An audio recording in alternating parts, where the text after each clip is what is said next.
자, 오늘은 무엇을 가지고 한번 이야기를 해볼까요? 자, 지금 보이는 이 형광등과 일반적인 집중형 스포트라이트, 자, 이 두 가지를 놓고 지금 현재 상태에서 어떤 게 오렌지 필이 더 잘 보이는지 윤곽이. 자, 오렌지 필을 지금 육안으로 봤을 때와 영상으로 봤을 때 조금 좀 차이는 있는데요. 작대를 해보면 자, 이런 식으로 살짝 이렇게 오글거리죠. 자, 형광등의 이 지금 이 란, 이게 깔끔하지 않았을 때 보이는 것을 우리가 오렌지 필이라고 하고, 또는 육안으로 이렇게 봤을 때 오돌토돌한 부분을 오렌지 필이라고 하는데요. 오렌지 필은 지금 이 위에 클리어 코트 투명 페인트에서 만들어지는 경우들도 있고, 그 안에 베이스에서도 나타나는 윤곽들이 있어요. 그래서 얘의 지금 이 윤곽이 정확히 클리어냐 안에 베이스냐, 얘는 사실 구분짓기가 힘들어요, 지금 현재 상태에서는. 그래서 이제 보통은 우리가 샌딩 작업이라고 하는데, 그로 인해서 이제 이 표면을 그어내고 좀 갈아서 작업을 해야 되는데, 그 기준이라는 거에 대해서 한번 이야기를 하고, 마지막에 그 이 지금 보이는 이 윤곽들이, 이 불빛과 이 윤곽들이 어떻게 보이는지 한 차이점을 한번 보게요. 샌딩을 한번 쳤어요. 샌딩이라고 할 수도 있고 샌딩이라고 할 수 없을 수도 있는데, 자, 지금 이 아랫부분과 이 윗부분을 보면 다르죠. 자, 그래서 샌딩을 정말 잘 치게 되잖아요. 물론 사포의 종류에 따라 틀리긴 하지만 이 표면에 이 윤곽이 부드럽게 나와 있습니다. 아직은 조금 더 잡아야 되는 필요성이 있지만, 자, 그러면 기준은 어떻게 되냐? 계속해서 이 상태에서 클리어를 갈아낼 수는 없겠죠. 자, 그러면 기준은, 자, 위에서 보면, 자, 사포는 쳤지만, 자, 뿌옇게 된 부분과 지금 살아있는 부분들 이렇게 보이죠? 이런 부분들. 자, 콕콕콕. 자, 여기서는 조금 더 윤곽이 잘 나오죠? 이렇게 콕콕콕 나오는 것들.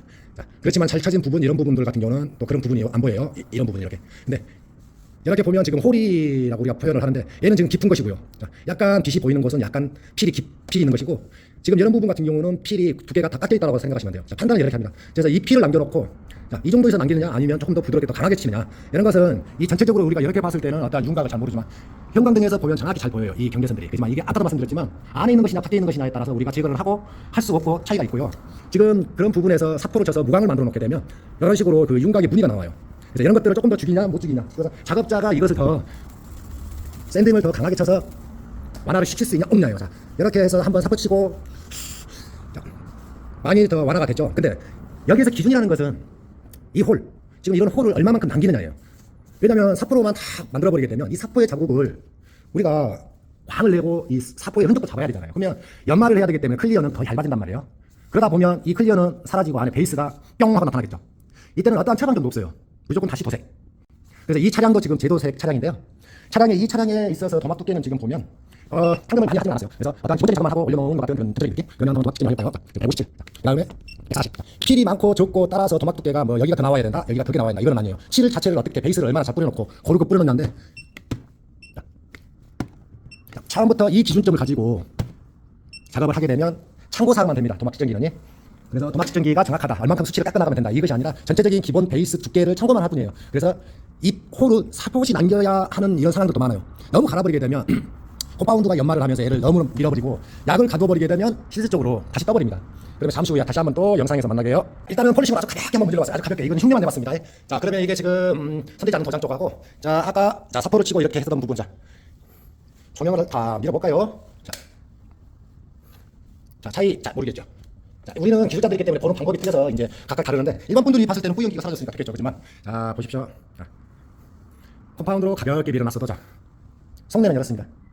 이런 속내를 감춰버리려고 하면 안 되고요. 얘네들을 반드시 긁어내줘야지만이 되기 때문에, 샌딩을 너무나 강하게 쳐버리게 되면 클리어 손상으로 바로 이루어지고, 이 안에 데미지들이 이렇게 강한 것들은 실질적으로 못 잡을 확률도 있어요. 도장 상태를 먼저 좀 고려해봐야 할 필요성도 있고, 사포를 너무나 강한 걸로 시작을 할 필요성은 없어요. 적당한 선. 그래서 연습을 좀 해서 어떤 것들이 클리어를 가장 보호를 하는가를 한번 살펴봐야 됩니다, 사포 중에서도요. 자, 그러면은 이제 폴리싱을 한번 해서 그 오렌지 필이라는 것을 얼마나 차이나게 만들 수 있을까. 기술자마다 작업자마다 다 다르기 때문에 기준은 항상 우리 작업자들이 조금만 연습을 해보고 기준을 잡아놓으면 그렇게 어렵지는 않는데, 기준이라는 것을 어디다 두느냐, 얼마만큼 완화를 시키고 할 것이냐, 이런 것들을 좀 더 중요시 생각을 해야 돼요. 완벽하게라고 하면 실질적으로 그 기준은 도달하기가 힘들어요. 그 기준에 돌아가기가. 그래서 폴리싱을 할 건데요. 작업등이 너무 밝다 보니까 지금 이렇게 좀 노출이 심하게 나오는데요. 지금 콤파운드 내방 떨쳐놓은 이 부분만 지금 시작할 거예요. 그래서 근데 항상 우리가 명심해야 될 이 한 가지는 뭐냐면요, 여 위에 가장 상단에 올라와 있는 투명, 그래서 클리어 코트라고 하죠. 투명 페인트를 손상을 시켜서는 안 되고 투명 페인트만 작업을 합니다. 이 도막 두께가 얼마나 나오든 간에 관계가 없어요. 1800, 2000도 넘어가는 경우가 있어요, 버티 많이 때리면. 그렇지만 보통적으로는 우리는 한 10미크론에서 쇼으로 쳐야 된다라고 말씀드리고 싶죠. 조금 더 올라가면 한 15미크론 정도.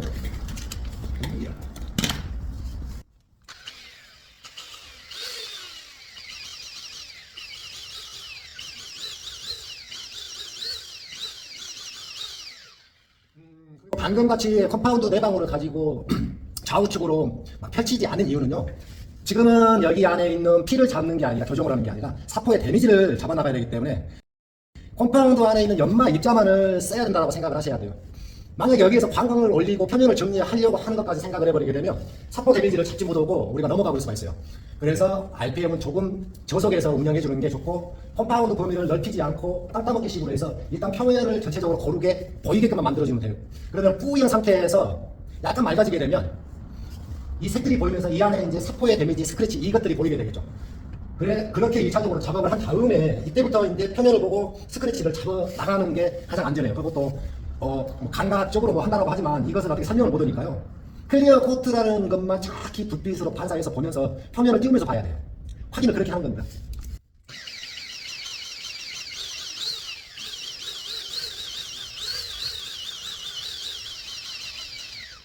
자, 컴파운드 지금같이 속도를 이렇게 올렸다 내렸다 하는 이유가 그거예요. 컴파운드 입자는 회전이 너무나 순간적으로 강해져 버리게 되면 이 컴파운드 정도의 양도 딱 일부분밖에 못 오고 나머지는 기름 이런 컴파운드의 잔해물만 움직이게 돼 있어요. 그래서 우리가 가끔은 착각을 하게 되죠. 약이 있는 걸로.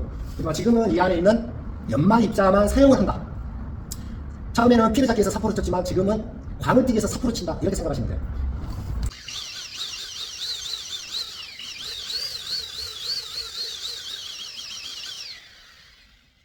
그래서 이 상태를 어디까지 하느냐는 컴파운드를 놓고 돌렸을 때 그 스크래치들이 어떻게 변화가 되느냐를 놓고 또 기준을 잡아줘야 돼요. 그걸 기준을 못 잡아버리게 되면 그 스크래치를 제거하는 것만 목적이 돼버리기 때문에 클리어가 터져버릴 수가 있어요. 클리어가 터지면 어떻게 된다? 도색으로 봐야겠죠. 지금은 사포 데미지가 거의 다 잡혔어요. 화면으로 한번 볼 거예요. 그래서 제가 사진을 하나 찍어 놓겠습니다. 자, 이 상태에서 사진을 한번 찍어놔요. 자, 이 상태에서 싱글로 다시 한번 이제 정리를 할 건데 이때는 바닥을 진짜 잘 만들어줘야 한다고 생각하시고 조금보다 약간 범위를 살짝 높여서 가는 게 좋아요. 그리고 광택기의 속도는 뭐 컨트롤할 수 있으면 좋은데 한 곳에 너무 집중적으로 그 마찰을 주지만 않으면 돼요.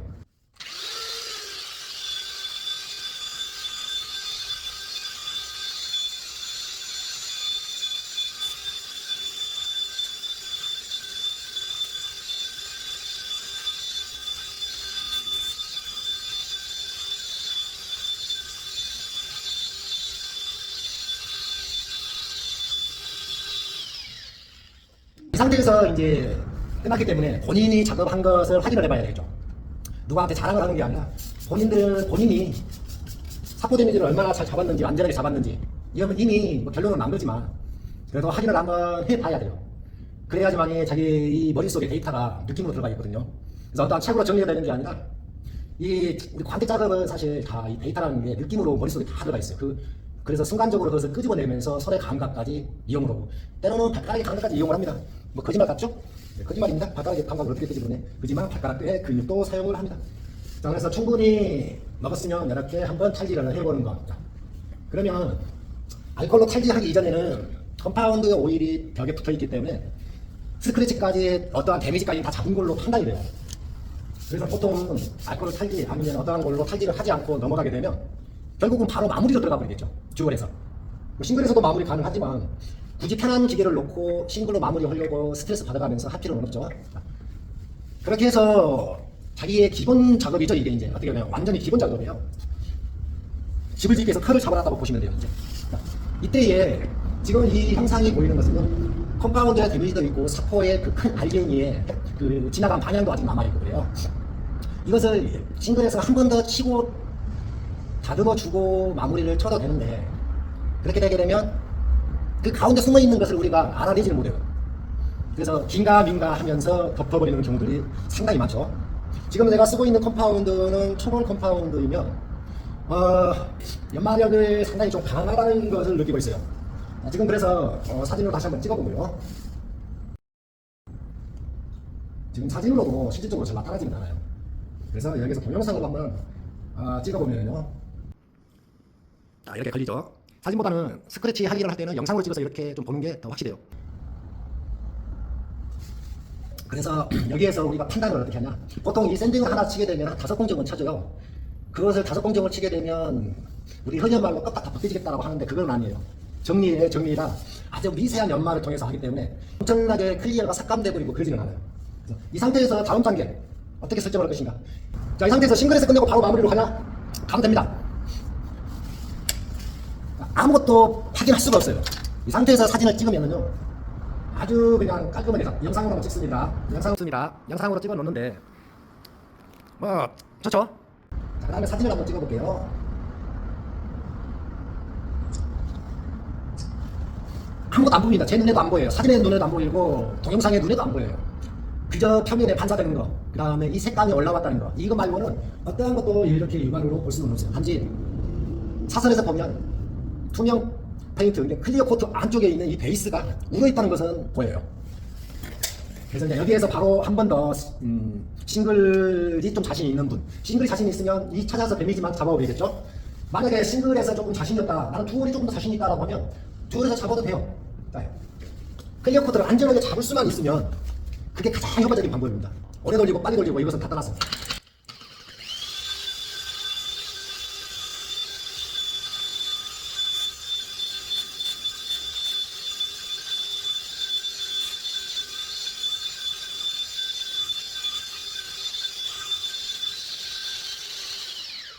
여기에서 길을 조금 막아주십시오. 자, 작업자마다 자기만의 스킬이 있잖아요. 자, 여기에서 약재를 패드로 다 빼버릴 겁니다.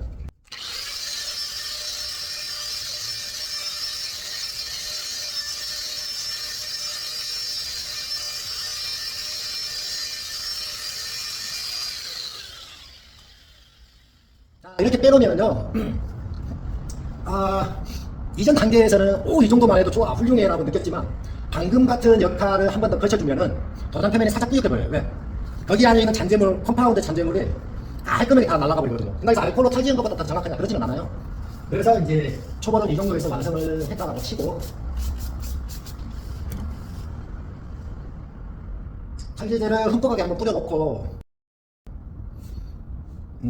조금 기다렸다가 마르지 않을 정도로만 기다렸다가 닦아주는 게 조금 효과적이긴 해요. 왜 그러냐면 이게 알코올을 찰지를 한다고 했을 때 우리가 광을 보호를 해야 되는 게 아니라 광을 확인하기 위해서 면을 봐야 되기 때문에 바로 뿌리고 바로 닦고 이렇게 해버리게 되면 아무래도 조금 덜 거칠 수가 있겠죠.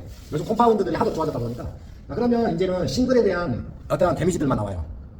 그래서 여기에서 싱글도 더 한 번 칠 수도 있고 뭐 방법이 여러 가지가 있겠지만 이제부터는 이제 약간의 이제 우리가 싱글 데미지가 아니라 듀얼이라는 걸로 싱글 데미지를 다 뽑으면서 이 표면의 상처라든가 불필요한 것들은 제거를 해줘야 되겠죠. 그래서 제가 듀얼 기계를 사용할 때는 항상 표면에다가 패드에다가 약을 떨어뜨리든 여기에다가 떨어뜨린 다음에 들이대고 스위치를 켜주세요. 그래야 약재가 튀는 것도 방지되지만 기계의 수명이 길어집니다. 무리가 안 갑니다. 도장에도 무리가 안 가요. 그렇게 작동을 시키다가 일이 끝나면 또 스위치를 끄고 기계를 떼주시는 게 가장 좋은 방법이에요.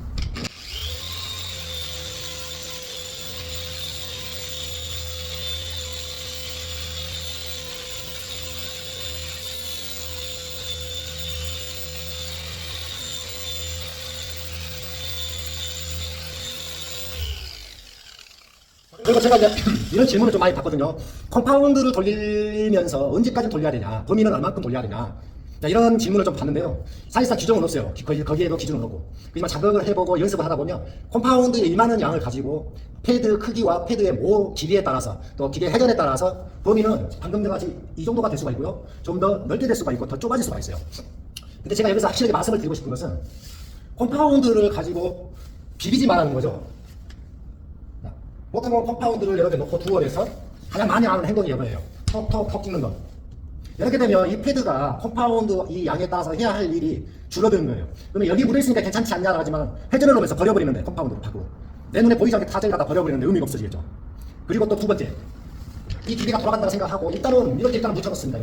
일단은 이렇게 묻혀놓고 이렇게 가는데 이것 또한 사실 좀 많이 잘못된 거예요. 컴파운드를 다 깔아놓는다는 것은 의미가 없어요. 그러니까 전화 들어오니까 전화도 받고요.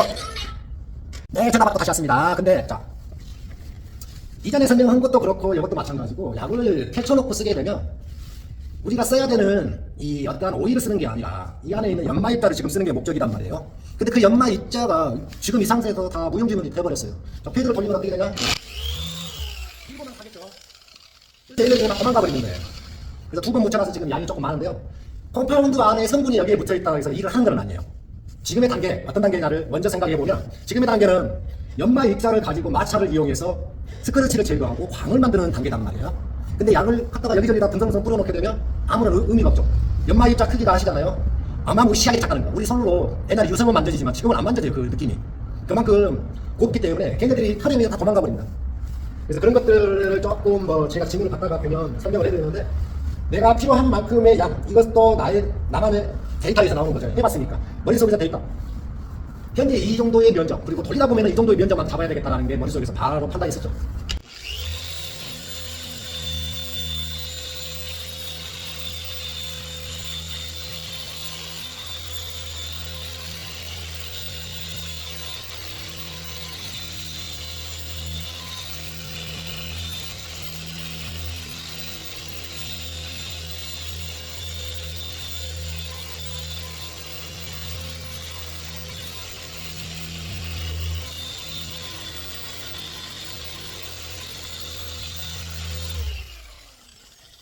방금은 약을 조금 설명드린다고 해서 약재가 많다 보니까 이것을 밀어내는 시간이 조금 타임이 많이 길어요.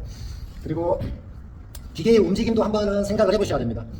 싱글같이 얘는 돌지가 않기 때문에 열 발생이 도색으로 가기 전에 패드로 가기 때문에 그렇게 위험한 단계를 쉽게 만들어지지가 않아요. 그래서 듀얼이 일을 할 수 있는 정도를 놓고 좌우 상하로 이동을 해주는 게 좋죠. 너무 빨리 움직이다 보면 패드하고 컴파운드가 도장면에서 그냥 맛만 보여주고 돌아다닐 뿐이에요. 그래서 압력과 패드의 그런 특성과 컴파운드의 제재의 특성이 일을 할 수 있게끔 감각적으로 달리는 거예요. 그게 좌우 이동하는 이런 속도인데, 이게 너무 빨라져 버리게 되면 일을 못해요. 우리 마당 빗자루질 빨리 한번 보답니까? 바닥에 하나도 안 쓰러져 있는데 의미 없잖아요. 한방 우라고 나고. 자, 그래서 지금 약재가 좀 많은데, 요즘 컴파운드는 사실 잘 나와요 다. 그렇지만 거기에 패드를 어떻게 접목을 시킬 것이며 자기의 그러한 그 테크닉들을 어떻게 구사를 할지에 따라서 이놈의 한판 샌딩을 잡아보는 속도 또는 결과물, 나중에 드러나는 이런 후 데미지들이 다 다른 거거든요. 그래서 그런 것들이 안 나오게끔 만들어주기 위해서 작업자는 항상 시간이라는 것을 구걸을 할 수밖에 없는 거예요. 그리고 시간을 구걸을 하면 다냐? 그게 아니죠. 요것도 따라와야죠. 그렇지만 요게 왜 안 따라오냐? 손님들의 생각이 잘못돼서가 아니라 우리 작업자들이 그렇게 만들어놔 버렸어요. 이거는 정말 좀 반성을 좀 해야 될 부분이 있는데, 기술자들이 나는 빠르게 여러 대를 할 거야. 물론 그 사람 마음이지만 손님은 항상 싼 것만 놓고 기준을 잡고 움직이게 돼 있거든요. 그래서 깜짝깜짝 놀라는 경우가 많습니다. 계속 때다 보면. 해석해서 한번 작업을 해볼게요. 저하고 똑같은 패턴과 똑같은 패턴으로 움직인다라고 기준을 정하지 마시고, 왜 저렇게 하는지를 한번 보고 한번 내가 느껴볼 수 있는 자기만의 연습이 좀 필요하다고 말씀드릴 수가 있어요. 그래서 좋으면 더 따라서 하고, 아니면 거기서 업그레이드를 좀 시켜서 자기만의 그런 테크닉 방법을 조금 더 만들어주면 좋아요. 그리고 여기서는 말씀 못 드리겠지만 기계의 회전 방향이라는 것이 분명히 있고 연마 지점이 분명히 강한 데가 있어요. 이 부분은 제가 개인적으로 교류를 할 때만 알려드린 것이지 어디다가 말을 못해요. 왜? 이상한 양반들이 생각이 걸 끼워버리고 자기 걸 같이 만들어버리니까. 근데 거기 한번 빠져들어오면은 나오지를 못합니다 이제. 그래서 한번 나머지 폴리싱을 한번 해볼게요. 지금 해서 초벌이 지금 2번 들어가는 거예요.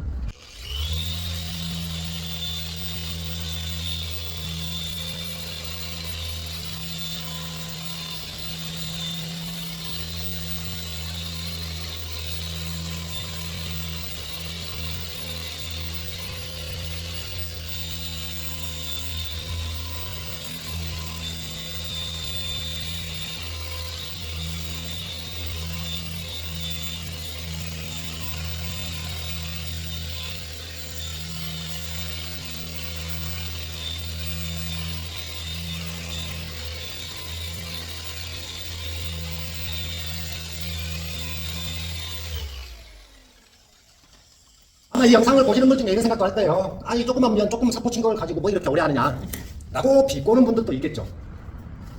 그런데 우리가 여기에서 한 가지 조금 생각을 해봐야 될 것은 결과고, 그 결과물이 내 눈앞에서만 반짝이는 게 아니라 시간이 지나오면서도 그 데미지가 올라오지 않아야 되고, 그 데미지가 올라오기 전에 우리가 세차를 하고 관리를 하면서 타올이 이렇게 스치고 어떠한 다른 행위로 인해 세차가 진행될 때 나타나는 이런 스크래치들이 다 만들어져야 돼요. 물론 무조건 안 만들어진다 이게 아니고 덜 만들어지게 내가 도장면을 정말 단단하게 만들어줘야 된다. 자, 그러면 제가 지금 우리 남자분들 거칠거칠하잖아요. 솔직히 우리 작업자들 많이 거칠하잖아요. 자, 이 상황에서 방금 그렇게 했는데 그러면 도장에 스크래치 상처가 많이 나지 않았냐 라고 해서 제가 도장을 다시 한번 사진 찍겠습니다. 자, 아까 말씀드렸죠. 사진보다는 영상이 더 잘 보인다고. 자, 그러면 한번 보겠습니다. 영상으로. 자, 영상으로 천천히 가면서 자, 제가 때렸던 그런 방향, 어떠한 상처들이 나타나는지 이렇게 좀 판단이 아니라 테스트를 한번 하고 다음 강적으로 지나가면 되고요. 컴파운드나 이걸 하나의 공정을 어디까지 돌리느냐, 이것은 컴파운드를 태웠다라고 우리가 말을 하지만 태운 것보다는 소모시켰다라고 하죠. 소모를 다 시켜주고 나면 이런 양모의 데미지들이 사푸되게 나옵니다. 사푸되게 나왔을 때 다음 공정에서 어떻게 마무리를 할지 그 단계에 따라서 잡을 수 있냐 없냐를 판단을 해야 돼요. 그래서 이 정도로 나는 다음 단계에서 잡을 수 있어 라고 하면은 조금 거칠게 작업을 해도 괜찮고, 나는 자신이 없어 그러면 조금 아쉬우니까 한번 거기서 끝내버리고, 그리고 자기가 연습을 했기 때문에 다시 한번 그 과정에 있어서 이전의 과정과 지금의 과정에 얼마나 차이가 나는가, 과연 내가 컴파운드를 얼마나 잘 사용을 했는지, 이런 것들 종합적으로 한 번씩 짚고 넘어가주면 이런 하나의 연습이 내 머릿속에서 데이터가 계속 만들어지는 거예요. 그리고 기계를 가지고 운영을 하다 보면 그 느낌이라는 게 우리 느낄 수 있잖아요. 머리카락 하나 스쳐 지나가도 그 느낌을 하듯이 예민하게 이 느낌들이 이 뇌에서 그냥 막 나옵니다. 그냥.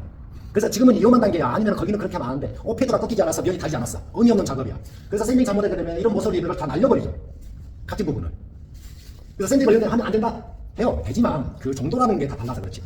그래서 9월에서 이제 초벌을 끝냈다라고 가정을 하고 속 내부를 한 번 더 봅니다.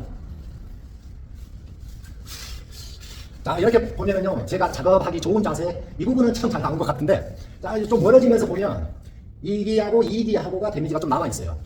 그렇지만 이 데미지는 우리 기술자들 분께서도 아마 못 볼 수도 있을 것 같아요.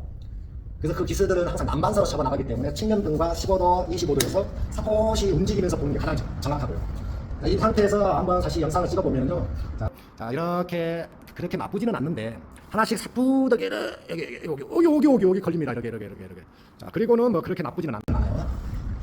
자, 이렇게 한 다음에 우리가 최종적으로 마무리를 한 번 더 할 것인지, 아니면 이런 기술들, 자, 여기에 제가 이제 데미지가 조금 세 줄이 있어서 이것은 사포의 그 큰 알데미의 데미지로 지금 판단이 돼요. 그래서 얘만 한번 살짝 나가고 난 다음에 전체적으로 해봐야 의미가 없잖아요. 그래서 부족한 부분만 한 번 더 작업해주고 넘어가주는 게 좀 좋겠죠. 그래서 이 부분만 한번 치고,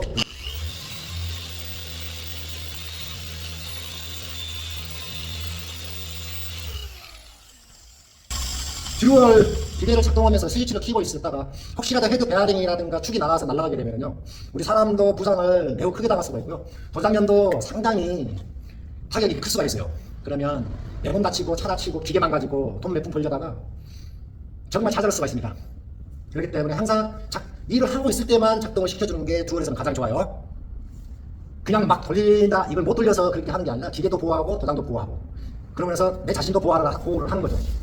근데 아직도 조금 남았다는 이게 보면, 이게 기존에 뭐 있었을 수도 있다라고 하지만 사포의 그런 데미지가 강하게 들어갔다고 볼 수도 있죠. 그래서 사포라는 것은 무조건 이 페인트를 깎는 게 목적이 되는 게 아니라, 깎고 나서도 후 작업에서 어떻게 편할 것까지 생각을 해주셔야 돼요. 마구잡이로 친다고 하면 강하고 뭐 한 300방, 200방, 뭐 80방으로 더 쳐버리겠죠. 왜냐면 우리는 클리어 코트라는 것을 보호를 시켜야 되는 게 가장 큰 목적이기 때문에 그 부분에 대해서만 우리가 신경을 쓰면서 좀 작업을 해줘야 돼요.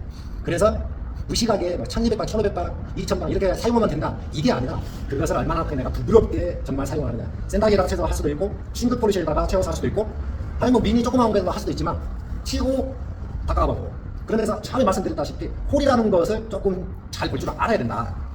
이 상태에서 그러면 이제 마무리를 이제 들어갈 건데요. 말 나온 김에 이거 하나만 더 말씀드릴게요. 자, 마무리를 하게 되면 우리가 보통 2번 또는 3번에서 끝나는 컴파운드 마지막을 쓰잖아요. 그리고 패드는 어떻게 해요? 가장 부드러운 걸 쓰게 되죠. 왜? 마무리용 패드라고 구입을 해서. 근데 약지도 부드러워져 버리고 패드도 부드러워지게 되면 컴파운드라는 것은 얘 안에서 움직이지를 못해요. 이 사이에서 철판과 패드 사이에서 약지라는 컴파운드가 마찰을 일으켜서 광택을 만들어줘야 되는데, 마찰은 들어가는데 너무 부족해. 그러다 보니까 부족하다 보니까 컴파운드를 이겨내지 못해요. 철판은 너트와라 컴파운드한테 하고 있지만 이 패드와 약재가 철판으로 들어가지 못해요. 도색으로. 그러다 보니까 어떻게 겉에다가 약을 바르고 결국 나중에 세차할 때 닦는 현상이 생기고, 닦아내다 보니까 분명히 안 보였던 스크래치들이 보이게 돼 있어요. 심지어 싱글 들어가고 바로 마무리 들어가는 이런 분들의 작업을 보면 홀로가 그냥 바로 다 떠버리죠. 그래서 약재는 실질적으로 바뀌어도 돼요. 야, 이것은 내가 기계를 이거 어떻게 하지?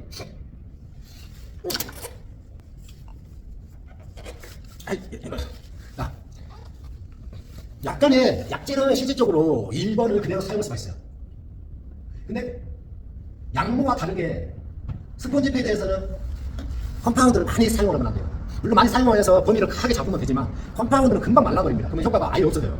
그래서 초벌보다는 조금 컴파운드 3분의 1 정도만 사용을 한다고 생각을 하시는 게 좋고, 범위는 그의 2배 내지 2배 반 정도의 범위를 잡는다고 생각하시면 돼요. 그래서 초벌에서는 땅따먹기를 이렇게 들어간다고 했지만 이 두 개의 영역을 한 번에 잡고, 근데 이 컴파운드 양과 기계 회전 그 다음에 마찰에 따라 또 달라지기 때문에 약간 그것을 염두에 두고 약간 좀 더 넓게, 이때는 마무리 약재, 마무리 폴더를 쓰다 보니까 연마라는 개념은 하나도 없어져요. 그저 광을 이쁘게 띄어야 되는데, 광을 띄우려면 마찰이 정확히 들어가야 되는데 그 마찰마저도 못 준단 말이에요. 패드만 그냥 맴돌 뿐이에요. 그래서 나중에 가짜광이 나와버리고 우리가 한두 시간 만에 광택을 할 수도 있지만, 정말 한두 시간에 광택 내는 거 탈지 해놓고 보면요, 내가 이걸 기계로 돌렸던 거 하는 생각이 들어요.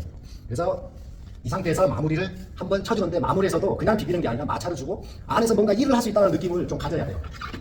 자, 이 기계를 내가 일부러 감싸는 것은요, 제 기계니까 누구한테 안 보여주려고 이렇게 감싼 겁니다.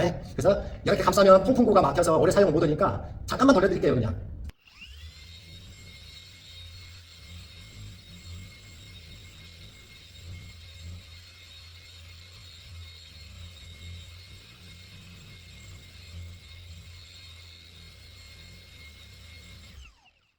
이렇게 해서 일단 오렌지 필이라는 거와 폴리싱을 어떻게 해야 되는지 약간의 기준점만 잡을 수 있게끔 참고적으로 영상을 찍었고 작업을 해봤어요. 우리가 광택이라 하면 무조건 기준을 잡아야 되고 광이 이뻐야 된다, 이런 건 없고요. 손님과 어떻게 딜을 좀 하느냐. 근데 아무리 가격이 싸도 제가 생각하는 개인적인 생각은 그래요. 다른 작업으로 인해서 약을 씌워놓고 나중에 그 데미지가 다 나와버리면 손님들이 나중에 광택을 하고 싶을 때 사실 안 씁니다. 뭐 어차피 광택을 하고 나니까 나중에 더 지저분해져 버릴 건데 차가 광택을 할 필요가 뭐 있어? 라고 생각을 해버리기 때문에, 한 가지 기술은 다 못 잡더라도 광은 좀 이쁘게 띄워서 좀 오래 갈 수 있게끔, 그리고 광이 사라지기 이전에 어떤 스크래치들이 먼저 덮어서 일반 분들이 그것을 모를 정도로, 그래서 최소한 그 정도는 좀 광택을 만들어 놓고 우리가 업체라는 것을 좀 운영해 나가고, 거기에 맞는 적당한 비용, 뭐 얼마가 적당하다고 말씀을 못 드리겠지만, 우리 그리고 마지막으로 작업을 다 해놨으면 이제 결과물을 봐야 돼요. 여기서 약재를 바꿔서 마무리 약재 시켜서 우리가 광을 더 만들 수 있는 약재를 바꿔서 한 번 더 과정을 거쳐 나갈 수도 있어요. 그 과정을 거쳐야만 된다라고 할 수도 있고, 뭐 무시해도 된다라고 할 수도 있지만, 뭐 작업자 마음이니까. 하지만 항상 마지막 결과물, 사안 전체를 다 해야 될 필요성도 있지만, 자기가 한번 어떠한 그 데이터가 쌓이게 되면 차후에는 탈기를 안 해도 그걸 다 할 수가 있어요. 지금 이 안에 뭔가가 숨겨져 있다는 것과 내가 그것을 걷어냈다는 이런 느낌은 개인만의 그런 데이터 속에서 나오기 때문에, 다른 사람이 그 영상이나 사진을 보고 개떡같은 작업했네 이럴 필요성은 없죠. 하지만 빨리 작업을 하고 빨리 끝냈는데 실질적으로 정말 완벽하다라는 단어를 써버린다고 했을 때는 조금 문제가 있죠. 그래서 충분히 이 알코올이라는 게 여기서 그 약재를 분해를 시켰다가 가면 이때쯤 해서 한번 탈지를 해서 본인이 버는 거예요. 일단은 아까 세 종 같은 거 있다는 것은 지금도 남아있고요. 약재는 초벌 1번 약재로 계속해서 세 공정을 사용했는데, 초벌이 2공정, 싱글과 듀얼 패턴이 다르기 때문에 안에 하는 일이 달라요. 그래서 이 차는 아무리 오래 두어도 싱글에 대한 데미지는 절대 나올 수가 없겠죠. 사포의 데미지가 나올 수가 없겠죠. 그리고 마무리해서 같은 1번의 약재로 똑같이 작업을 해서 완성을 시켰으니까, 자, 스펀지가 연마를 못 온다, 필요가 없다, 아닙니다. 스펀지 폼펜에서 연마를 합니다. 그래서 스펀지는 좀 부드러워지면서 연마제를 1번을 쓰는 이유는 좀 더 그 자국을 완화시키겠다는 게 목적이고, 여기에서 만약에 한 공정 더 들어간다고 패드는 그대로 쓰지만 약재를 바꿔버리는 거죠. 이걸 절차 작업이라고 합니다. 그래서 일단은 이렇게 해서 한번 끝났으니까요. 다음 영상에서 이제 그 필에 대한 그 차이를 한번 느껴볼게요. 이제 마지막으로 확인 한번 해보시게요. 자, 이 컬러가 빛이 밖에 들어가면 뿌옇게 보입니다. 낮에 햇빛에서도. 근데 햇빛이 없으면 약간의 이게 자기만의 그 안에 색상이라고 하죠, 베이스. 그래서 좀 이쁘게 보이고 밤에만 이쁘고요. 낮에 보면 이렇게 뿌옇게 보여서 광택을 내놓나 안 내놓나? 난들로 내는 몰라요. 자, 그러면 파상광을 스포트라이트를 끄고요. 자, 이렇게 한번 봐보겠습니다. 아까 영상들을 뭐 주의 깊게 봤다라고 모르지만, 자, 그러면 일단은 오렌지 필이라는 거에 대해서 한번 봐볼까요? 아까보다 얼마나 좀 완화가 됐는지, 사포를 쳤을 때 그때와 지금과 어떤 차이가 나는지. 어디가 사포가 잘 쳐져 있는지, 어디 부분이 이렇게 있는지 잘 모르겠죠. 자, 지금 이렇게 초점을 맞춰보면요, 이런 부분은 자 사포가 잘 쳐져서 조금 더 좋고, 이런 부분은 아직 조금 남아있죠. 이게 꼭 클리어해서 남았다라고 말 못해요. 베이스도 생각을 해야 됩니다. 그렇지만 멀리서 이렇게 이제 반사적으로 이렇게 본다라고 하면요, 아무것도 느낄 수는 없죠. 물론 이 부분은 뭐 아직 뭐 작업도 되는 부분도 아니고, 뭐 이렇게 보여드려도 잘 모르겠잖아요. 근데 실제로 현장중에서 보았을 때 이때는 자 나쁘지는 않죠. 그렇지만 아래쪽은 어때요? 별로죠. 자, 계속해서 욕심내서 조금씩 잡으면 되는데, 아우씨. 네, 이런 이제 필들이 실질적으로 이제 이 정도 완화는 그냥 된다. 그것을 잡기 위해서는 안에 핀이라는 그 홀, 핀홀이라고는 하지 않지만 그 홀이라는 부분을 조금 생각을 하셔야 된다. 자, 어느 정도 이해가 되셨겠지만 실질적으로 해보지 않고서는 몰라요. 내가 직접 손상을 시켜가면서 연습을 하지 않으면 찾아낼 수가 없습니다. 그래서 대부분은 위에서 살짝, 자, 우리가 3, 2, 1이라고 해놓고 그만큼 좁게 중간쯤 여기는 대충, 자, 이런 식으로 나눠서 작업하는 경우들이 많아요. 하단은 그렇게 많이 잡지를 않아요. 이 상단 쪽만 많이 잡죠. 그래서 지금 제가 뭐 광택이라는 것을 어떻게 뭐 엄청나게 잘 해놔서 이렇게 보여주는 게 아니고요. 실질적으로 우리가 작업을 하면서 어려운 점은 많아요. 근데 그게 전체적으로다가 확인이 될 수는 없죠. 저 쓰레기통, 저 쓰레기통, 잘 보이죠? 오, 자, 이런 것들만 봐서 오 좋다라고 할 필요는 없어요. 반사각을 만드는 것은 빛을 어떻게 투과시키냐, 방향을 어떻게 잡냐에 따라서 달라져 버리니까요. 궁금하면 언제든지 뭐 전화라도 한 번씩 하십시오. 이상 마치겠습니다.